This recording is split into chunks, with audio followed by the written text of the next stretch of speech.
sou o maestro Emiliano Patarra, das orquestras de Guarulhos, a Orquestra Gru Sinfônica e a Orquestra Jovem Municipal, e a gente está no Falando de Música, aqui no Saberes em Casa, esse espaço em que conversamos sobre o mundo mágico dos sons. Você já imaginou uma conversa feita com instrumentos musicais? Será que na música também tem conversa? É sobre isso que fala a aula que você vai assistir a seguir. A gente espera que você goste e se encontra no próximo programa. Olá, amigos! Tudo bem com vocês? Como vocês já sabem, esse mês estamos falando sobre a história do livro O Casamento do Rato com a Filha do Besouro. Nessa história, o rato vai fazendo as perguntas a cada um dos demais animais ou insetos, que respondem conforme a pergunta feita, e assim eles vão conversando. Isso já aconteceu também na música, um diálogo entre os animais. Só que no caso dessa música aqui, nós não sabemos o que eles estavam conversando, pois é um dueto entre gatos. Isso mesmo! Um compositor chamado Rossini imaginou como seria um dueto entre gatos. E olha só como ficou!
Existe a possibilidade de termos uma conversa com pessoas falando coisas diferentes ao mesmo tempo. Por exemplo, já sei. Você já foi numa feira, né? Isso, feira. Aquela que vende frutas, verduras e legumes. Prata boa, nanica, la melhor! Prata boa, nanica, bem boa, docinha! nanica boa! Prata boa, nanica boa! Prata Prata bem boa, docinha! nanica boa! Prata boa, nanica boa! Prata leva nanica! Leva prata, leva nanica! Leva prata, leva... Aí, ó. Olha barato, dá atenção na loja. Vamos, dona! Tem várias pessoas falando ou gritando ao mesmo tempo. Às vezes é difícil até de entender todo mundo de uma vez só, não é? Na música isso também acontece. Vou te mostrar um exemplo. Eu vou tocar uma música que foi escrita para 3 pessoas executarem ao mesmo tempo. Melodias completamente diferentes. Mas primeiro, ouça aí separadamente uma voz de cada vez.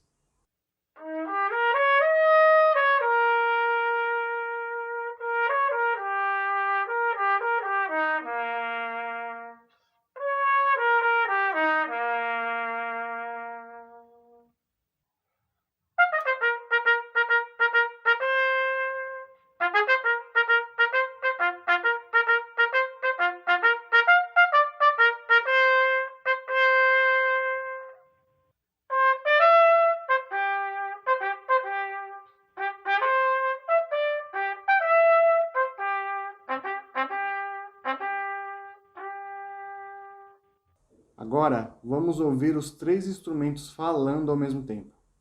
Tente identificar cada uma das 3 melodias separadas que eu acabei de mostrar para vocês.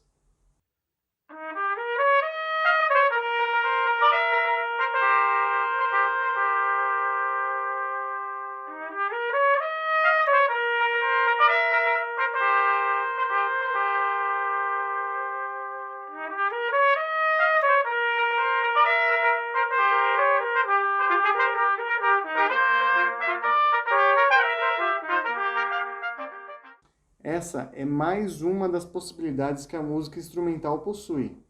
E aí, você já ouviu algum diálogo musical dessa maneira? E não é de hoje que isso acontece. Essa prática já existe há muito tempo e você tem o poder de criar a história da música na sua própria cabeça, pois o compositor nem sempre coloca o título da música na história. Ouve essa aqui, por exemplo. Ela é de Bach. Você vai perceber que cada instrumento tem a sua própria voz e estão conversando a respeito de alguma coisa.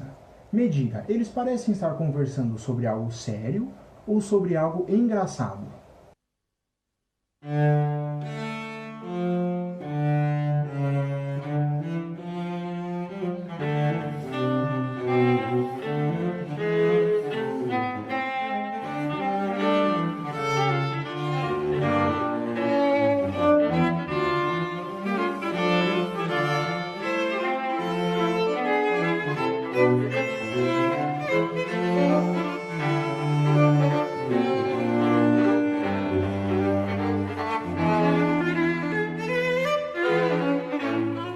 Você acha que estão falando sobre algo sério?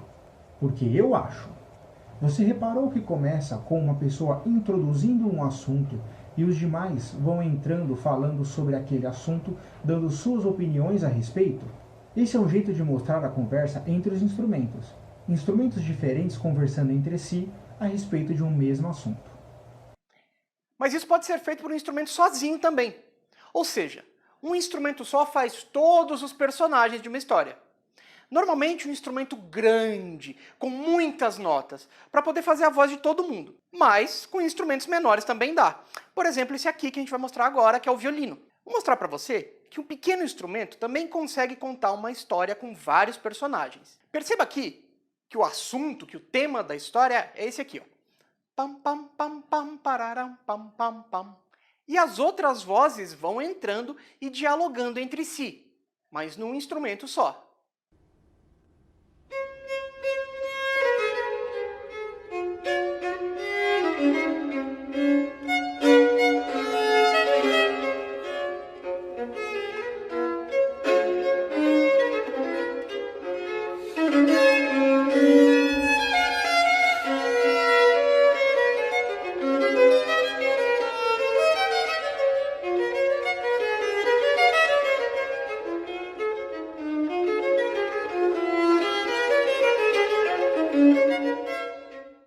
Mas no instrumento grande como o órgão, isso fica muito mais, digamos, poderoso. Repare que o órgão pode contar tantas histórias ao mesmo tempo e ter tantos teclados que é impressionante, até os pés trabalham juntos para fazer as vozes graves.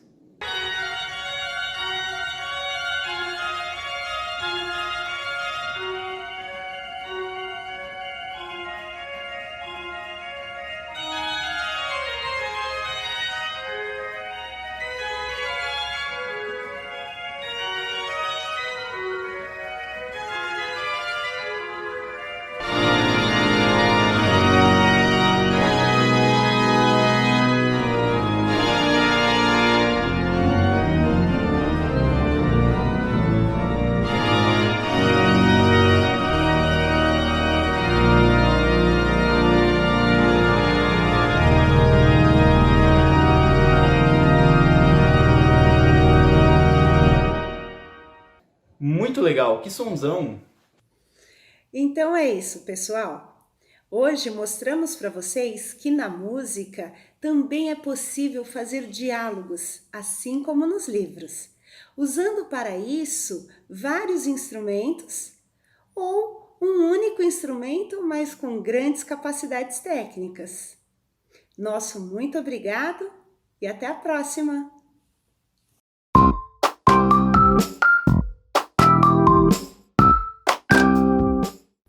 Olá, crianças! Eu sou a professora Raquel e estou aqui com Além das Letras. Crianças, o nosso pirata já está aqui, mas hoje eu peguei emprestado o chapéu dele, porque nós não vamos contar histórias. Nós vamos ler uma história para vocês. Põe na tela! Olá, crianças, tudo bem? A história de hoje é a história The Pink Bee. Vamos ouvir? The Pink Bee. História de Luiz Ricardo Rabelo e ilustrações de Sérgio Andrejauskas. As abelhas adoram brincar. Elas brincam sem parar.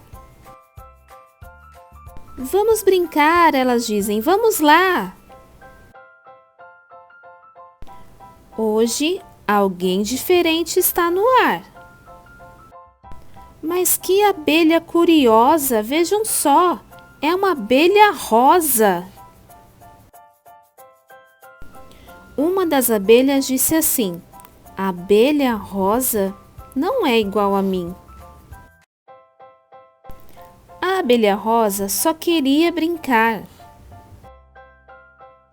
Mas as abelhas amarelas não sabem o que falar. A abelha rosa ficou triste e queria ir embora. Mas uma abelha disse na mesma hora: espere, vamos brincar, abelha rosa. A abelha rosa sorriu esperançosa. Elas brincaram juntas à beça. Vamos ser amigas, disse a abelha amarela. A abelha rosa disse enfim: venham brincar mais perto de mim. E todas as abelhas foram brincar com a abelha rosa. No fim, todas aprenderam uma lição. Uma abelha é uma abelha, amarela, rosa ou não. E aí, vocês gostaram dessa história? Eu adorei! Atenção!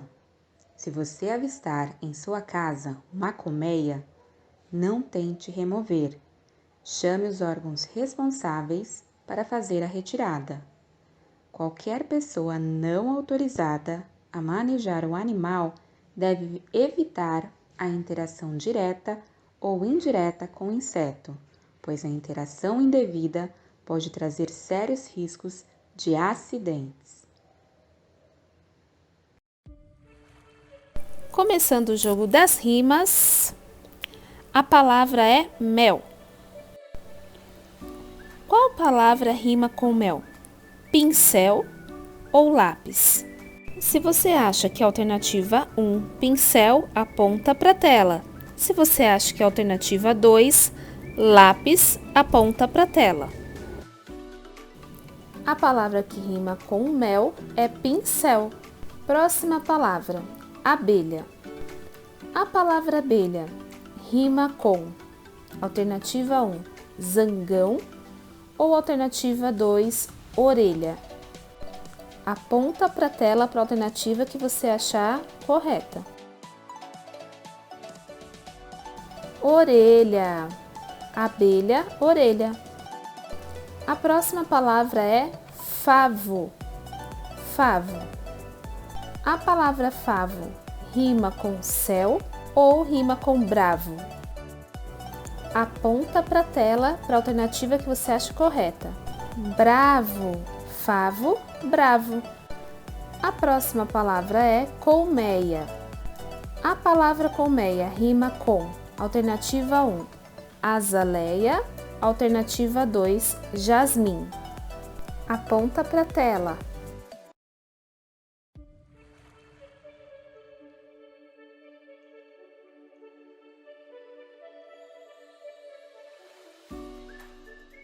Na sua opinião, a palavra apicultor rima com a alternativa 1, jasmim, ou alternativa 2, flor? Aponta para a tela. Flor, apicultor, flor.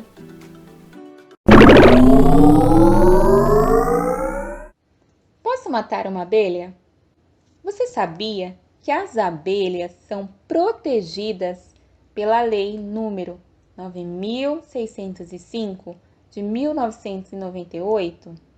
Isso quer dizer que eliminar abelhas é considerado um crime contra o meio ambiente.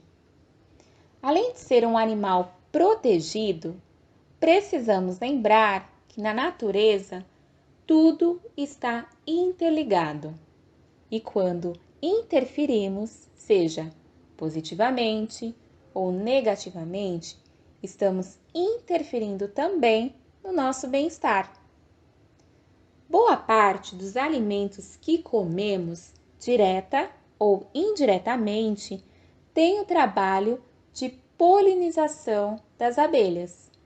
Aquela fruta, legumes, aquele alimento que serve de comida para os animais. Sem elas, boa parte da nossa alimentação não existiria. Vejam só, crianças, como elas são importantes para a manutenção da vida no nosso planeta. Bom, crianças, antes da proposta do dia, vamos verificar o nosso calendário. Hoje é dia 24 de março. Aponta com o dedinho na tela e tente encontrar o dia 24 de março no nosso calendário. Agora que você já encontrou, vamos contar até chegar nele. Conte comigo. 1, 2, 3, 4, 5, 6, 7, 8, 9, 10, 11, 12, 13, 14, 15, 16, 17, 18, 19, 20, 21, 22, 23, 24. Muito bem. Hoje é dia 24 de março. Que dia da semana será hoje? Vamos ler até chegar no dia 24, os dias da semana. Vamos lá. Domingo, segunda, terça, quarta. Muito bem, quarta-feira. Vamos continuar lendo os dias da semana. Quinta, sexta, sábado. Vamos ler mais uma vez os dias da semana? Põe o dedinho na tela. Domingo, segunda, terça, quarta, quinta, sexta, sábado. Então, hoje é dia 24, quarta-feira. Muito bem. Agora nós vamos para a nossa proposta do dia. Na proposta de hoje, vocês irão verificar a resposta que deram para a proposta da segunda-feira. Então, na segunda-feira, vocês expressaram uma opinião na seguinte questão: toda espécie de abelha tem ferrão? Hoje, vocês irão utilizar a pesquisa para verificar cientificamente a resposta que deram. Então, você irá pesquisar para verificar a sua resposta em relação à pergunta: toda espécie de abelha tem ferrão? Vou repetir. Vocês irão pesquisar para verificar a resposta que deram da seguinte questão: toda espécie de abelha tem ferrão? Boa pesquisa! Bom, crianças, o Além das Letras vai ficando por aqui. Mas na sexta-feira nós estamos de volta. Um grande abraço para vocês e até lá!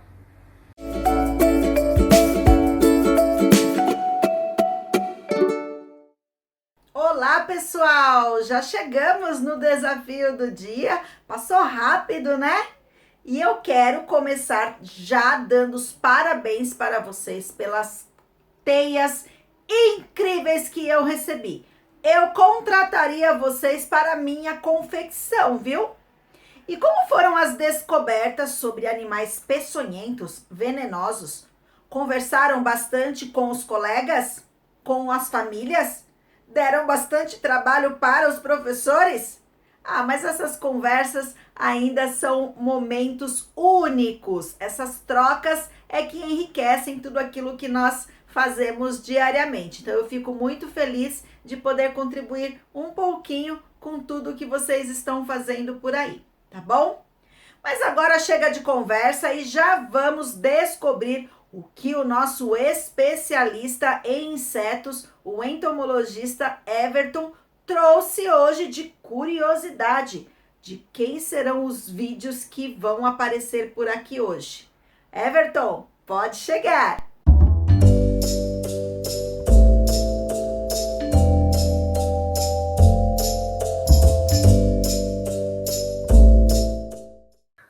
Fala galerinha, tudo bem com vocês?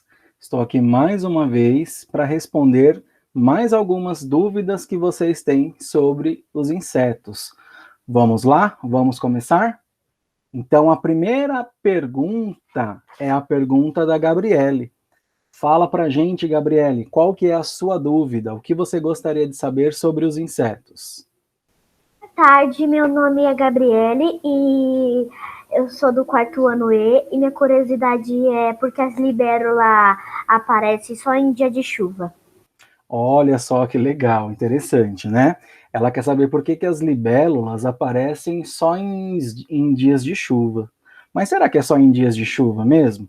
Ou será que a gente não vê muito essas libélulas aparecendo no ambiente, né, próximo às pessoas, enfim.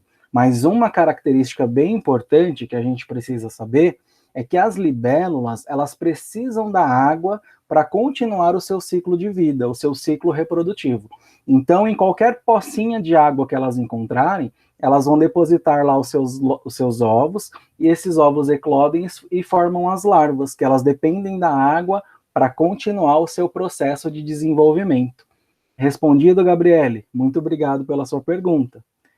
Vamos lá para a próxima, então? A próxima pergunta é a do Vinícius. Fala aí, Vinícius, para a gente, qual que é a sua dúvida? Oi, professor e professor. O que eu quero saber é das formigas.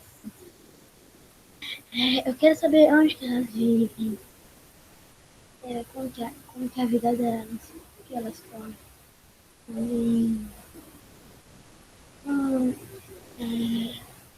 Elas bebem. E é isso. Legal, Vinícius. Olha só, então, a formiga, ela pertence a um grupo de insetos que a gente chama de insetos sociais, porque elas vivem em sociedades, né? Elas vivem no formigueiro. Dentro desse formigueiro existe uma divisão de trabalho, né? Então nós temos as operárias, nós temos a rainha ali do formigueiro, nós temos os soldados, nós temos as formigas cortadeiras, que saem atrás de alimento, né? Na verdade, elas buscam alimentos, aquilo que elas conseguem capturar no ambiente, levam para o formigueiro, e lá no formigueiro elas produzem o alimento que elas comem, que na verdade é um fungo que elas produzem ali para se alimentar. Então elas vivem em sociedade. Elas bebem água, né? Gotinhas de água que estão nas folhas, elas também bebem. Então essa é a vida das formigas. Elas praticamente passam uma boa parte do tempo ali dentro do formigueiro. Elas saem apenas para irem atrás dos seus alimentos. Certo, Vinícius? Muito obrigado pela pergunta. Vamos lá. A próxima pergunta é a do Pietro. Fala aí, Pietro, pra gente qual que é a sua dúvida. Oi, eu sou o Pietro. Eu sou do 3º ano B. O inseto que eu tenho mais curiosidade é pela carocha, de como elas vêm a sua evolução até ficar como o besouro. Acabou. Eu pesquisei. A carocha, ela nasce do ovo, vira uma larva, e depois fica igual o besouro. Olha só, o Pietro, ele fez uma pergunta, mas ele já foi atrás da informação. Muito bacana, Pietro. Então é isso mesmo, tá? As carochas, na verdade, os besouros, elas passam por estágios, né? Ciclos de vida. Então elas sofrem metamorfose. Então, primeira forma de vida é a larva, logo que ela eclode do ovo. E aí ela vai se alimentando, vai se desenvolvendo, até ela se transformar no besouro adulto. É isso mesmo. Parabéns, Pietro, muito bem. Vamos para a próxima pergunta. A próxima pergunta é do Daniel. Fala pra gente, Daniel, qual que é a sua dúvida? Oi, meu nome é Daniel. Sou do 5º ano C e eu quero fazer uma pergunta. Por que alguns insetos transmitem doenças? Olha, importante. Então, a gente sabe que existem vários grupos de insetos, né? A gente sabe que existem insetos que são importantes porque são polinizadores, né? E os insetos também de importância médica, aqueles que são estudados, porque, infelizmente, eles acabam atuando como um vetor de algumas doenças, como vírus, principalmente, né? Então, esse micro-organismo, né, que no caso a gente chama de um organismo que está ali, né, no corpo daquele inseto, ele usa o inseto para poder se propagar, né? Então, uma parte do ciclo reprodutivo desses micro-organismos acontece nos insetos, e geralmente essa associação de inseto transmissor de doença está muito relacionada com aqueles insetos que se alimentam de sangue. Então, a grande maioria dos insetos que se alimentam de sangue, eles são transmissores de alguma doença.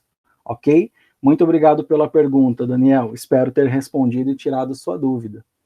Vamos para a próxima? A próxima pergunta é a pergunta da Letícia. Fala aí, Letícia, para a gente, qual que é a sua dúvida? Oi, professor, meu nome é Letícia, tenho 9 anos, sou do 4º ano B, e a minha pergunta é: quanto tempo o grilo sobrevive? Beijo! Olha, que legal, maravilha, Letícia. Então, assim, ó, a estimativa de vida dos insetos, ela é muito diversificada, ela é muito variada. Então, por exemplo, existem borboletas que sobrevivem 24 horas no ambiente, né, que a função dela é gerar descendentes. Os grilos, eles já têm uma estimativa de vida um pouquinho maior. Tem algumas espécies que elas podem viver de 4 a 6 meses. Comparado à estimativa de vida da nossa espécie, dos seres humanos, é muito pequena. Mas para um organismo tão pequeno, né, que tem um gasto energético muito grande, que precisa escapar de outros predadores, é um tempo de vida considerável. Então, é mais ou menos isso, de 4 a 6 meses. Respondido? Muito obrigado pela questão, Letícia. Vamos para a próxima? A próxima pergunta é da Maria Clara. Fala aí pra gente, Maria Clara, qual que é a sua dúvida? É Clara, sou do 4º ano, da Escola Nise Pacheco. Eu queria fazer uma pergunta. O que os insetos comem? Olha só que legal, boa pergunta, Maria Clara. Os insetos, eles têm uma dieta muito diversificada. Então, em todo o ambiente, a gente vai encontrar insetos que são chamados de fitófagos, que são aqueles que se alimentam de seiva vegetal, né?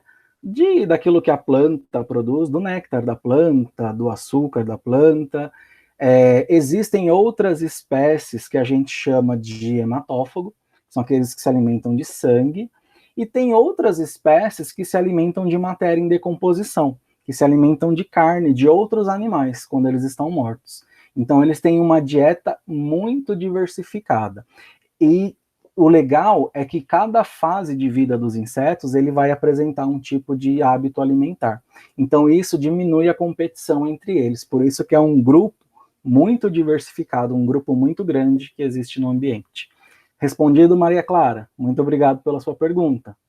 Vamos para a próxima. A próxima pergunta é a do Lucas. Fala aí pra gente, Lucas, qual que é a sua dúvida? Por que as pessoas falam que os mosquitos gostam de sangue doce? Isso tem algum fundamento? Olha só, ótima pergunta, Lucas. Não tem fundamento tipo de sangue, mesmo porque a característica do nosso sangue, ela é comum a todo mundo, né? O que vai ser um fator de atração para esses mosquitos se alimentarem, né, do nosso sangue, está muito relacionado com os nossos hormônios, né, com odores corporais, com a quantidade de gás carbônico que a gente está liberando. Isso é um fator de atração. Então, dependendo do dia, se você está lá num ambiente que você está suado, né, está transpirando bastante, e uma outra pessoa que não está transpirando, esse fator vai ser importante para aquele inseto ser atraído. Então, essa pessoa que está transpirando, né, que exala um cheiro mais forte que o outro, né, e até mesmo a quantidade de CO2 que essa pessoa está liberando, vai ser um fator de atração. Então, a questão do sangue não tem fundamento, porque o inseto ele não consegue fazer essa associação, essa diferença de tipos sanguíneos, por exemplo. Certo, Lucas? Adorei sua pergunta, muito boa. Obrigado. Vamos para a próxima? Próxima pergunta é a do Guilherme. Fala aí, Guilherme, para a gente, qual que é a sua dúvida? Qual sua dúvida e curiosidade sobre inseto, Guilherme? Porque os insetos são tão pequenos e os outros animais são tão grandes. Tem mais dúvida? Não.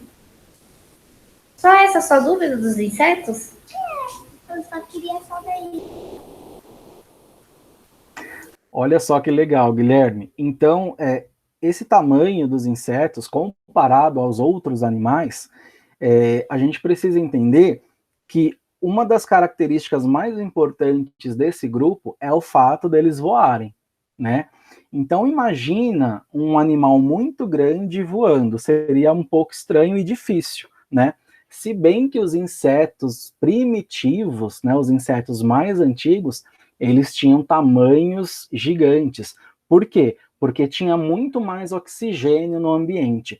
Então, a escassez de oxigênio, a quantidade de oxigênio que diminuiu agora nesse ambiente que nós vivemos, foi um fator para diminuir o tamanho do corpo desses animais, dos insetos. Então, eles são pequenos por conta disso. São pequenos também porque é mais fácil para eles esconderem de predadores, né? Eles têm um gasto energético muito menor porque tem um tamanho menor. Então, tem todos esses fatores que influenciaram na diminuição desse grupo, dessa classe que nós estamos falando. Certo? Boa pergunta, Guilherme. Muito obrigado. Vamos para a próxima? A próxima pergunta é da Lívia. Fala aí, Lívia, pra gente, qual que é a sua dúvida? Oi, eu sou a Lívia, tudo bem? Hoje eu estou aqui fazendo a pergunta no vídeo. Os besouros são diferentes? Olha só, Lívia, legal, perfeito. Os besouros, eles pertencem à ordem dos coleópteros. A ordem dos coleópteros é a ordem de inseto que é mais diversa em todo o ambiente. É a ordem que mais tem inseto. Então, eles apresentam uma diversidade muito grande em relação a tamanho, em relação à cor, em relação a locais onde a gente pode encontrar. Por exemplo, a joaninha é um besouro. E o besouro Hércules também. Olha a diferença deles dois. A joaninha toda pequenininha, toda colorida. O besouro Hércules, uma cor, né, um marronzão, escuro, grandão. Então, tem muita diferença entre os besouros, ok? Tem uns que vão apresentar uma coloração bem prateada, né, uma cor bem forte, que chama bastante atenção. Então, essa é uma característica dessa ordem dos coleópteros. É uma diversidade muito grande. Adorei sua pergunta, Lívia, muito obrigado. Vamos para a próxima? Próxima pergunta é da Lauane. Fala aí, Lauane, pra gente, qual que é a sua dúvida? Bom, oi, meu nome é Lauane, eu estudo na escola Del Célia e minha curiosidade é sobre os vagalumes. Por que eles brilham? Eles têm alguma certa luz? E essa luz, ela fica ligada o tempo todo ou não? Ou é só de vez em quando? Essa é a minha curiosidade, tchau! Olha só que legal. Então vamos entender um pouquinho como que é essa luz que o vagalume produz, né? Na verdade, essa luz, ela acontece por conta de reações químicas que estão acontecendo lá no corpinho do vagalume. Então essas reações químicas, elas promovem, né, a produção de um fator que a gente chama de bioluminescência, certo? Então, eles estão fazendo isso o tempo inteiro, o dia inteiro. Essa produção é constante, tá? Por quê? Porque essa bioluminescência que eles emitem, que eles convertem, né? Eles pegam uma energia química, né? Várias reações acontecendo ali e transformam em energia luminosa. Essa energia luminosa a gente chama nos vagalumes de luz fria, porque ela não libera tanto calor.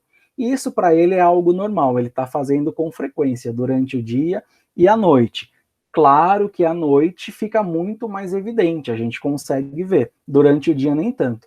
Mas olha só que legal, eles usam isso para se comunicar, você sabia?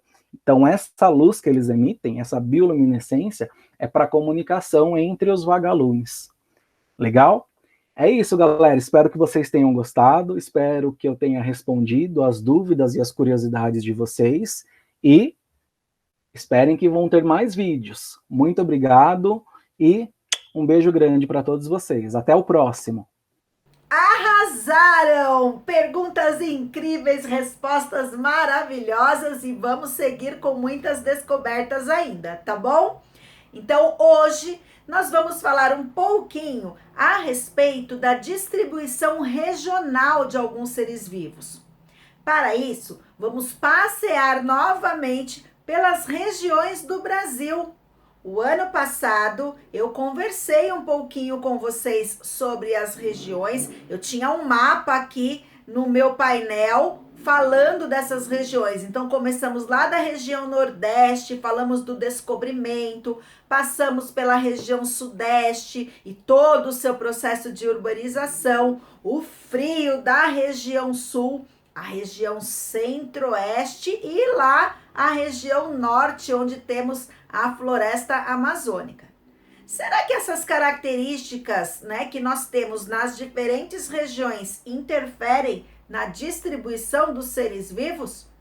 É o que vamos descobrir agora. Anotem aí o tema, a data de hoje e eu já vou voltar com a tela compartilhada para mostrar uma imagem a vocês.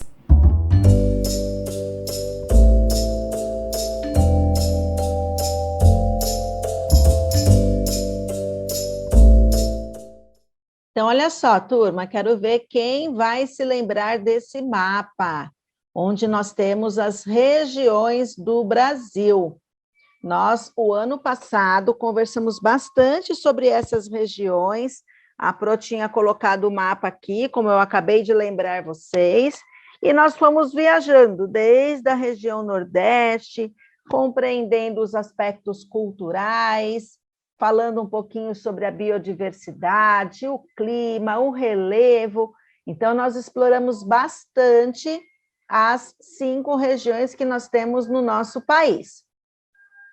Então, vamos ver aqui pelo número se vocês lembram o nome dessas regiões. Aqui no nosso número 1, qual é a região que nós temos aqui? Quem lembra? Quem lembra? Número 1, nós temos a região Centro-Oeste. E na número 2, qual é a região que nós temos no número 2? Número 2 está fácil, hein? Foi a primeira região que nós começamos nossas investigações. Já estou dando uma dica. Isso mesmo, região Nordeste, onde nós começamos lá todo o processo de colonização do Brasil. E a número 3, vamos lá para o outro lado. A número 3 aqui marcada em verdinho, porque tem uma área aqui muito importante. Qual é? Qual é? Rapidão. Região Norte, isso aí. Vai anotando aí no seu caderno para a gente relembrar, tá bom? E aqui na número 4, essa não pode errar, hein? A nossa região, olha aqui o estado de São Paulo.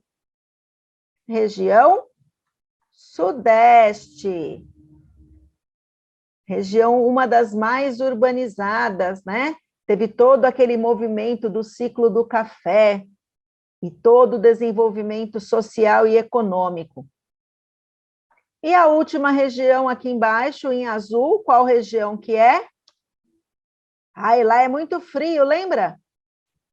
Região sul. Então, isso aí, relembramos aí as 5 regiões que nós temos no nosso país. E por que que a Pro está mostrando isso para vocês? Porque, de acordo com as características dessas regiões, nós também temos seres vivos diferentes ocupando esses espaços. Lembra que nós falamos que aqui em cima nós temos o bioma da Caatinga, aqui embaixo a Mata Atlântica, temos aqui a região da Floresta Amazônica, o Cerrado, mais aqui ao centro, as florestas de Araucária e os Campos do Sul, ocupando aqui a nossa região sul. Então, esses biomas, eles possuem características específicas e, com isso, as espécies que vão conseguir sobreviver nessas condições de umidade, temperatura, disponibilidade de alimentos, elas também são diferentes. Isso que eu acabei de mostrar a vocês também acontece se nós olharmos o mapa do mundo todo. Ele é dividido em algumas regiões e essas regiões climáticas, por exemplo, elas determinam condições que podem e que interferem diretamente nessa distribuição. Observe essa imagem. Se eu considerar, por exemplo, as regiões dos polos, eu tenho muito frio, muito gelo por lá. Então, claro que se eu analisar os seres vivos que conseguem sobreviver nesse tipo de clima, eles são muito diferentes daqueles seres vivos que nós encontramos na região equatorial, que está bem no meio aí do mundo, né, do planeta de maneira geral, e que recebe diferentes ondas de calor aí. Lembra que eu te contei que o planeta Terra, ele gira em torno do Sol? Quem lembra o nome desse movimento? Isso mesmo, translação. Então, a partir do movimento de translação, a Terra, ela vai recebendo diferentes intensidades de calor. Ora está mais quente, ora está mais frio. E essa variação toda, ela interfere nos ritmos biológicos de todos os seres vivos. É por isso que nós falamos que alguns seres são endêmicos, outros seres são nativos, outros seres... E peraí, calma. Já deu uma confusão danada aqui. Então, eu vou te mostrar isso de uma outra forma para ver se fica um pouquinho mais fácil. Então, vamos lá, meus amores. Nós já vimos que existe diferença aí, de acordo com as regiões que nós temos no Brasil, mas se nós olhássemos aqui, neste mapa, uma divisão das diferentes zonas climáticas que nós temos no mundo, olha que interessante. No meio, aqui, essa parte todinha em laranja, é uma área considerada intertropical. Bem aqui, ó, no marco zero, nós temos a linha do Equador, que é a linha que divide a Terra exatamente ao meio, separando aí a parte de cima, que seria o lado norte, e a parte de baixo, que seria o lado sul. Então, nas áreas que estão mais próximas aqui à linha do Equador, as condições climáticas que eu tenho, elas são bem diferentes das condições que nós temos nas zonas polares. Aqui em cima, a zona polar ártica, e aqui embaixo, a zona polar antártica. Então, é claro que, tendo essas condições diferentes, as espécies que vão ocupar o mundo, elas também mudam. E muda também porque nós temos diferentes intensidades de calor a partir do movimento de translação da Terra. Lembram dele? A translação é o movimento que a Terra faz em torno do Sol. Como a Terra tem esse eixo aqui inclinado, ó, essa linha que está passando aqui é um eixo imaginário, então a Terra ela não está retinha. Então, de acordo com a quantidade de calor que ela recebe, nós vamos ter variações climáticas ao longo do ano. E isso faz com que as espécies elas sejam distribuídas pelo mundo todo de maneira diferente. E vocês podem encontrar alguns nomes por aí. A Pro vai ajudar vocês aqui nesse preenchimento, tá bom? Então, olha lá. Aqui, quando a gente fala que uma espécie ela é endêmica, vamos anotar? Ela só se desenvolve, vamos junto com a Pro. Ela só se desenvolve em um determinado ambiente.